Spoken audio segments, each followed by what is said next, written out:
Kung nangayo na ka og pasaylo, paning kamuti nga ang imong mga sayop dili na mautro. Ayaw pagsalig nga gugmaan kay siya nimo.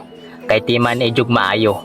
Bisag unsa pa karupok sa tao, naa dunay limitasyon labi na og sobra na ang imong pagpang-abuso. Naa pa nay saktong pangutok, makarealize pa na kung giunsa nimo siya pagtunto.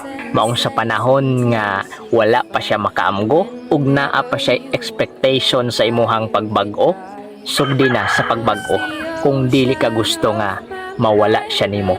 Naa na ka sa saktong tao nga andam buhaton tanan para dili lang maguba ang relasyon nga inyohang gibuo.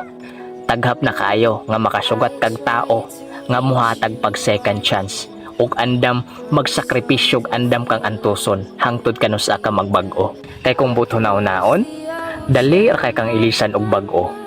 Bag-o nga posibleng dili maghatag og sakit sa iyang ulo.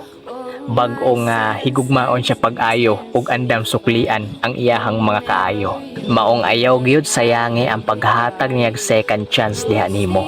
Mintras na patagai og value kaysa karon nga panahon, dali man tinuod kaayo sa pagpangita og sa pagpuli og bag-o. Naidaghang gwapa-gwapo, kwartaan asinsado, pero lisod kayo pangitaon ang taong seryoso ug andam magsakripisyo, magantos para nimo.